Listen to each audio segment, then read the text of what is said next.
Welcome. Today we are diving into the physics of philosophy. Will many schools of thought look inward at the soul? The Vaisesika school look outward at the mechanics of the universe. They wanted to know how is the world built and what causes things to happen. In this video, we are going to explore their new creation theory, their three pillars of causation, and their incredible early theory of atoms. First, let's talk about Asatkaryavada. This is the theory of non-existent effect. It sounds complicated, but think of it this way. When a potters make a pot out of clay, Vaisesika argue that the pot is a completely new creation.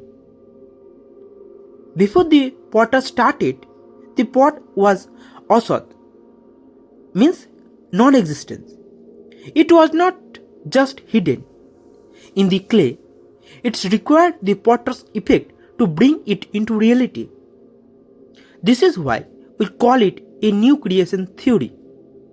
To them, the effect is always something fresh that did not exist in the cause before the action took place.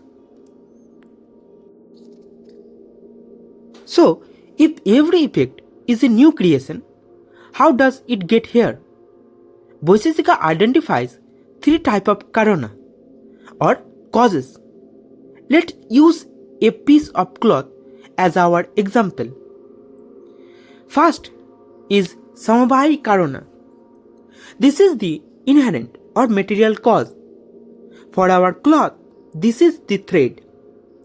You cannot have the cloth without the thread.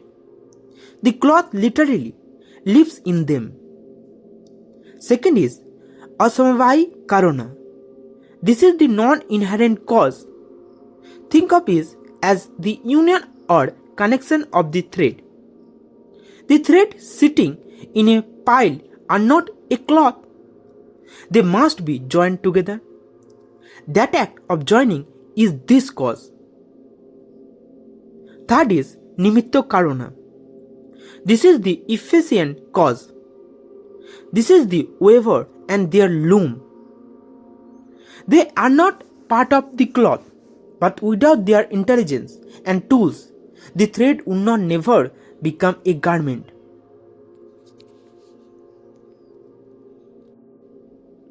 Now, let's go smaller, much smaller. Let's talk about Paramāṇukāraṇavāda. Is the Vaisesika theory of atomism. They argue that if you keep breaking an object down, you eventually hit a point where you cannot divide it into any more. They call this the Paramāṇu or the atom. Those atoms are eternal, invisible, and they come in four flavors: earth, water, fire, and air. Everything we see, from the smallest leaf to the tallest mountain, is just a different combination of those eternal building blocks. But how do tiny, invisible atoms become a visible world? It happens in a specific sequence. Two atoms come together to form a Tryanuka or a dyad.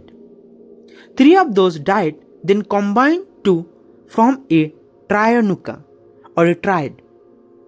The triad is the magic number. It is the smallest visible particle of matter.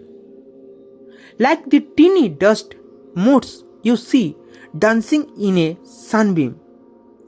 From here, those clusters grow larger and larger until they form the physical universe that we experience every day. You might wonder, if atoms are unconscious, what tells them to move and combine? The Vaisesika answer is Adashta, the unseen force. or the moral result of our past action. This force guides the atoms to form a world that matches our collective journey. In short, Vaisesika teaches that the world is a logical, structured place where nothing happens without a cause, and every new thing we see is a beautiful arrangement of eternal atoms. Thank you for watching complete video.